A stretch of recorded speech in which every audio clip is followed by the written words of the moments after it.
Hello again, everybody. This is Rocket Rick J18, and today I'm going to talk to you about my 1953 Topps set. Um,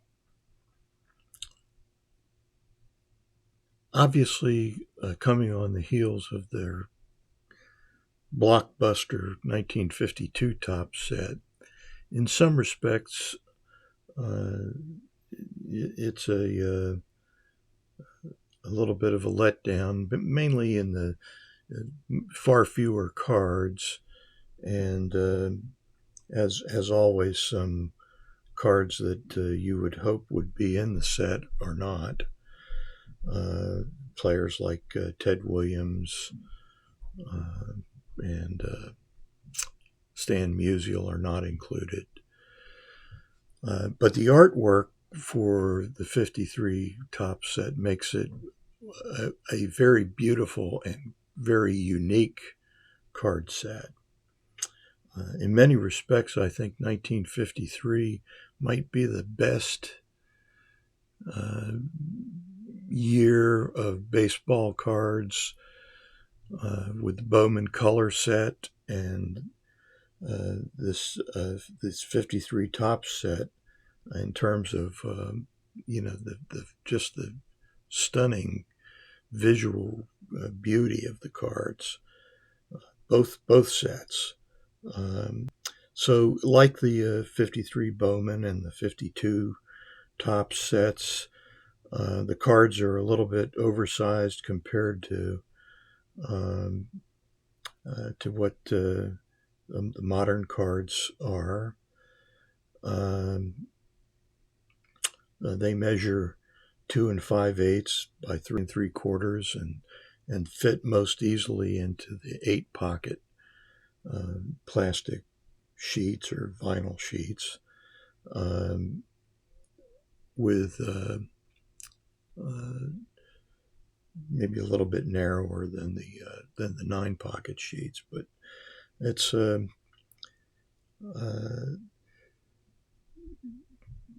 one of the things that happened early on in '53.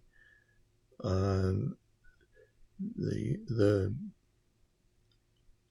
Bowman Gum Company, along with its parent company, Philadelphia-based, and I'm going to pronounce this Halen Laboratories. I'm not really sure how you pronounce that. Had filed a lawsuit against Topps over player contract violations, but the U.S. Second Court of Appeals dismissed the case, and Topps was able to proceed with its production.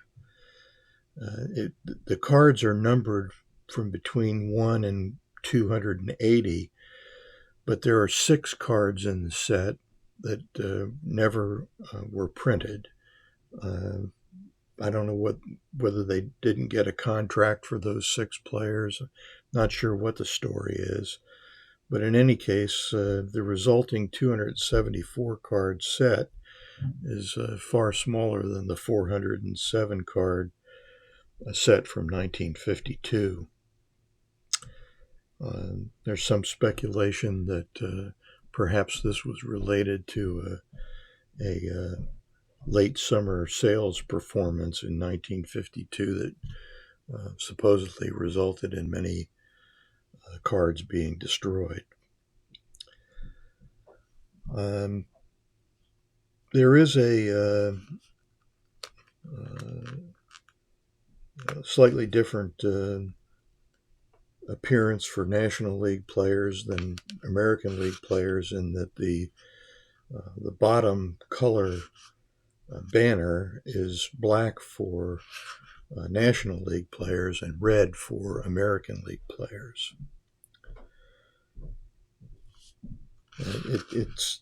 It's these banners at the bottom of the cards that often show chipping and noticeable wear.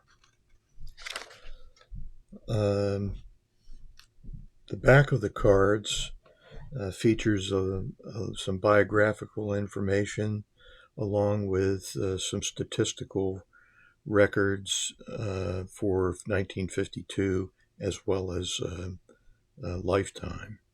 There's also a little quiz and cartoon at the on the back of the cards.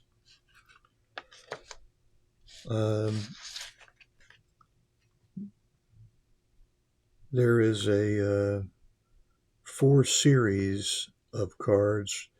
Series 1 being from 1 to 85, Series 2 being from 85 to 165, Series 3 166 to 220, and Series 4 221 to 280. It's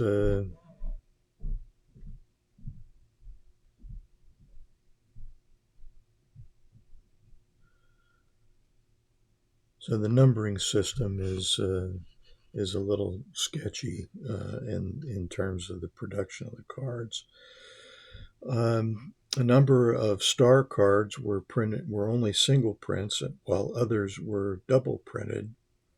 Other cards were double printed. The star cards that were only single printed include Pee Wee Reese, Mickey Mantle, Billy Martin, Yogi Berra, Phil Rizzuto, and Warren Spahn, along with the Junior Gilliam and Johnny Padres rookie cards.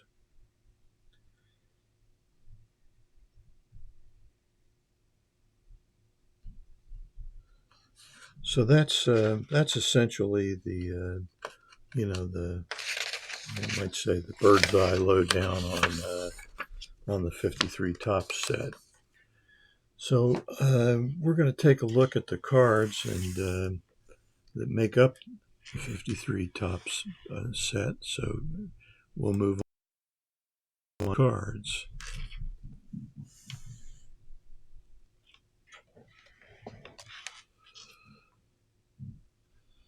So on page 1, the number 1 card is Jackie Robinson, and that, of course, is just a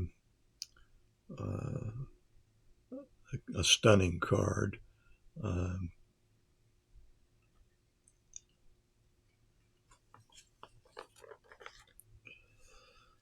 On page 2, we have some, Joe Collins, certainly a good player for the Yankees, Clem Labine, a pitcher for the Dodgers, and that's basically page 2. Page 3, we have Mel Parnell, a pitcher from the Red Sox. Hank Thompson was the only player from the Negro Leagues to integrate 2 different teams. First the New York Giants, and then later the St. Louis Browns.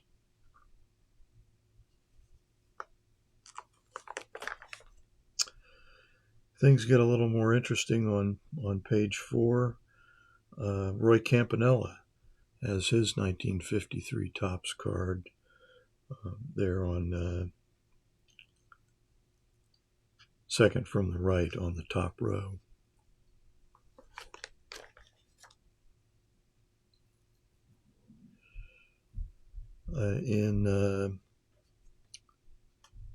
On the next page, Eddie Matthews is this is actually the 5th page, I guess, is featured on that page.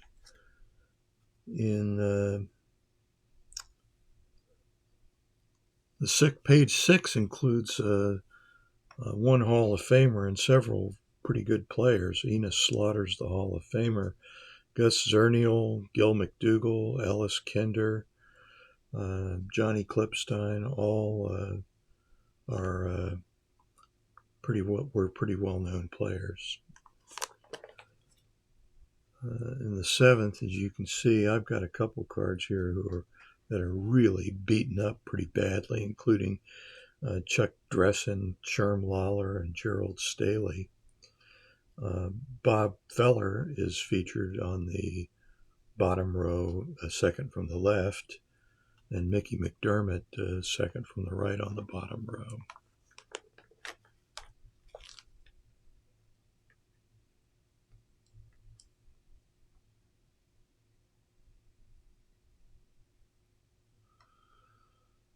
The eighth page features Early Wynn and Monte Irvin, who are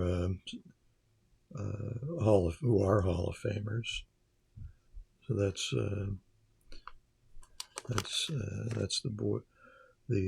that page. Page 9, we have Minnie Minoso, the top row from second from the left,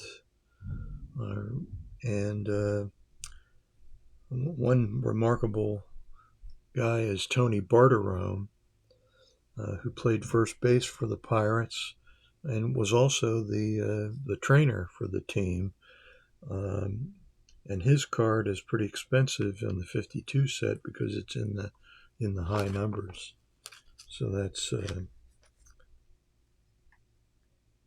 turning to page 10. We've got several Hall of Famers on this page, and several other pretty good players as well.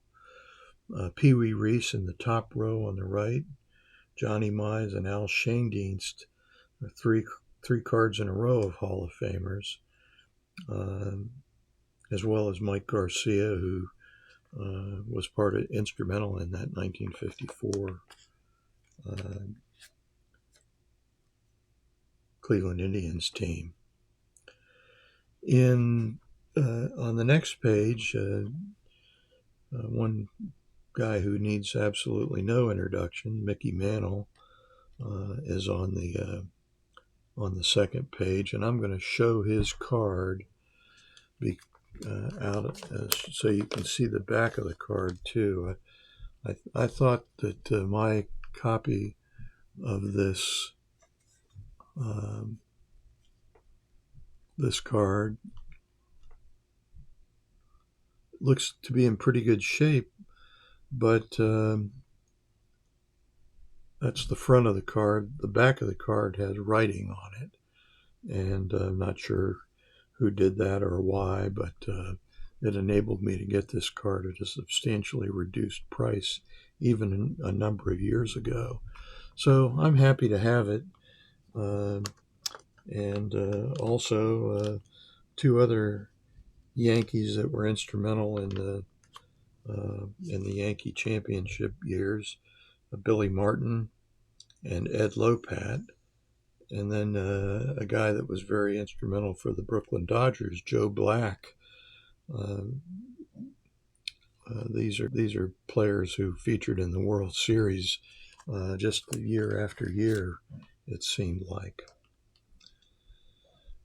Also, another guy who was an important part of the Yankees later on in this decade, Virgil Trucks, is on the next page, page 12, along with Chuck Stobbs, the guy who gave up Mickey Mantle's 565-foot home run.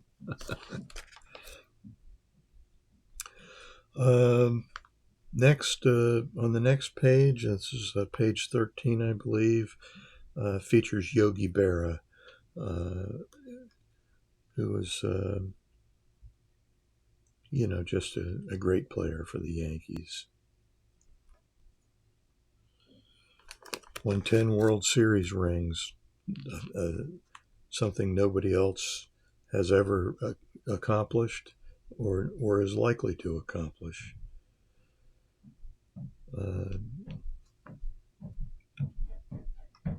Page 14 has a few interesting players, including Joe Nuxall, Alvin Dark, Hank Sauer, Ned Garver.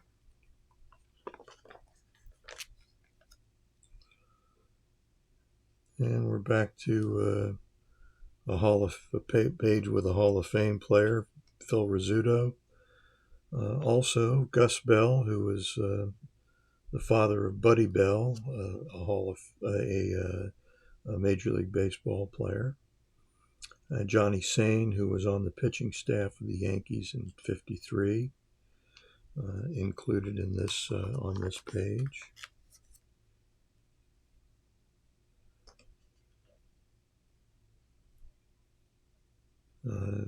Dick Williams went on to fame as a Major League manager, included as a player on the next page, page 16, I believe it is. Walt Drapo, Vinegar Ben Mizell also included on that page. Al Rosen is not in the Hall of Fame, but certainly was a great player.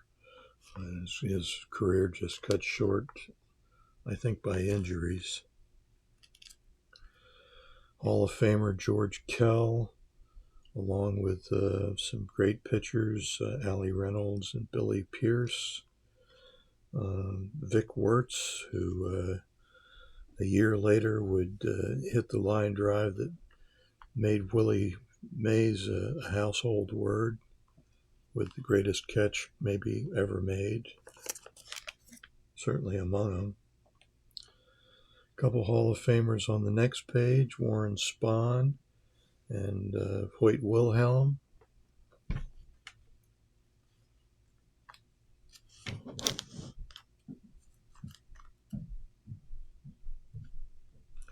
Dominic DiMaggio also on that same page. On the next page, we have Dick Groat, who won an MVP in 1960. A lot of people think that maybe should have gone to Roberto Clemente. Johnny Logan, Andy Semenuk, also terrific players with their respective teams, Cincinnati and Boston. Ted Kluszewski included on the following page, page 21, along with Spec Shea, one of the pitchers formerly with the New York Yankees.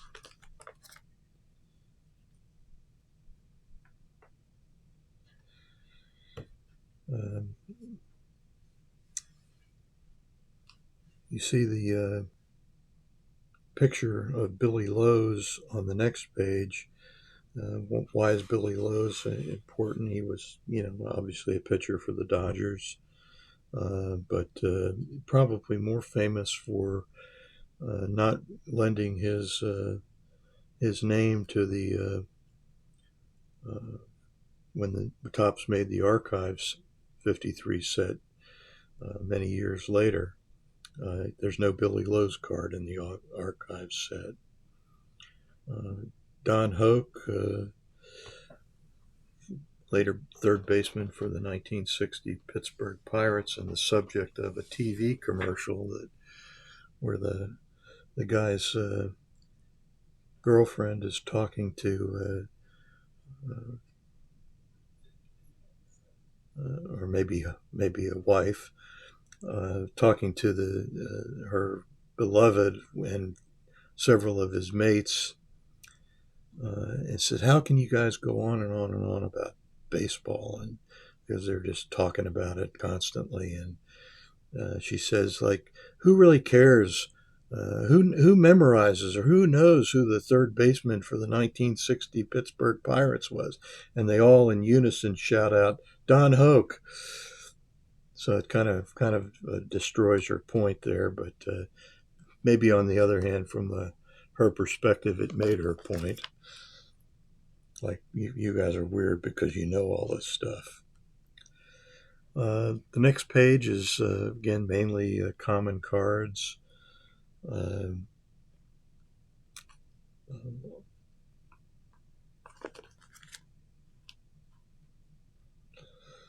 And then on the next page, Ralph Kiner is a Hall of Famer.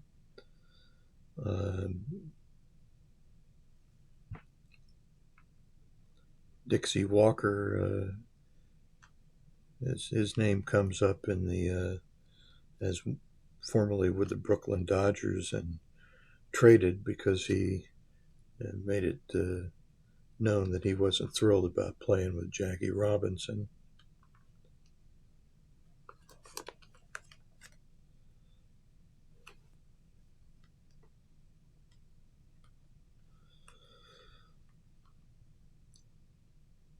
And the next page again,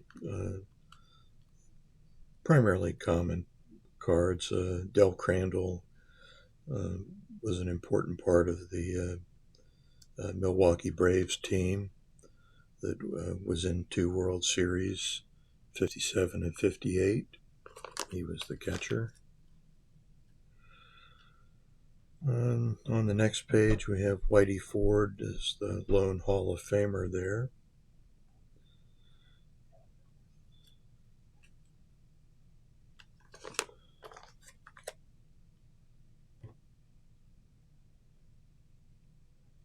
And on the next page, mostly again common players. Gene Conley, a pitcher for the Milwaukee Braves, was also a member of the Boston Red Sox. Boston Celtics in the NBA. So that's kind of an interesting little fact. You can see some of the cards here just pretty chewed up. I'm not a. It's more important for me to have an example of the card than to have just a hole there. So that's on the next page. Speaking of pages, there's Satchell Paige. That's a card is miscut, but it's otherwise in pretty decent condition. So really happy to have that. We'll look at Vic Janowitz for the Pittsburgh Pirates. Won the Heisman Trophy in college football. And Pete Runnels later went on to win a batting title. So it's pretty good players, not Hall of Fame caliber, but still pretty good. Hal Newhouser was a big star for the Detroit Tigers back in the 40s during the war years, especially when the Tigers won a World Series championship. Bobby Shantz won an MVP, and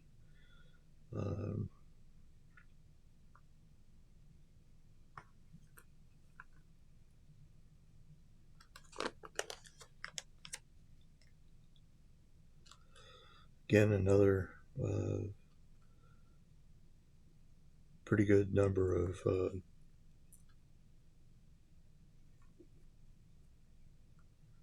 regular players, not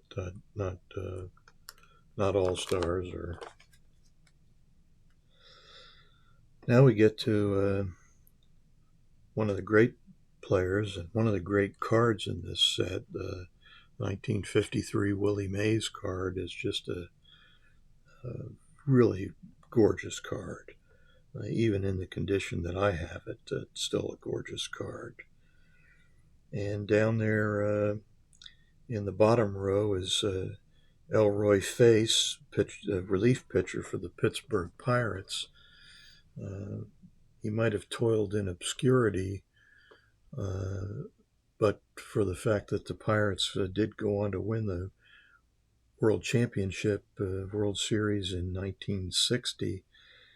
In 1959, Elroy Face set a major league record that has yet to be broken when he went 18-1 in almost all in relief. I think maybe he did start a game or two.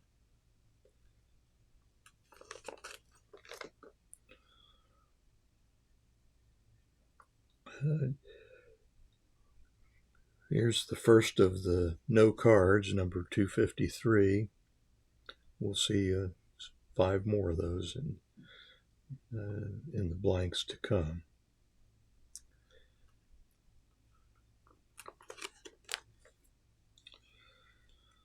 Here's Jim Gilliam and Johnny Padres rookie cards. Gene Woodling, who was a left fielder for the Yankees during this time period. Roy McMillan, the shortstop for the Reds. And no card number 261.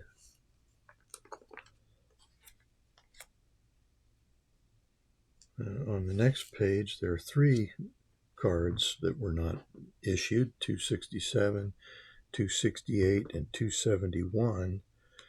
Jackie Jensen is on this on this page, along with Vern Stevens. Both of those were pretty notable players, and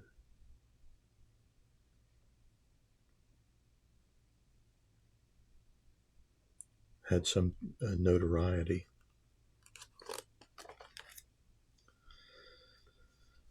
On the last page, we have Harvey Haddix, the fellow who was the hapless pitcher of 12 perfect innings, and then lost the game in the 13th inning to the Milwaukee Braves. The last of the no cards, card number 275, is on there. And the final card in the set, number 280, Milt Bowling, is the last card. So that's the 53 set. Not a big set. Didn't take long to go through it and show them to you. I'm very happy to have all these cards, including the ones that look like they went through the bicycle spokes. I hope you enjoyed this video. If you did, be sure to like and subscribe to my channel. And we'll continue to go through these sets one at a time as time permits. And I thank you for watching. And this is Rocket Rick J18, wishing that all your collecting dreams come true.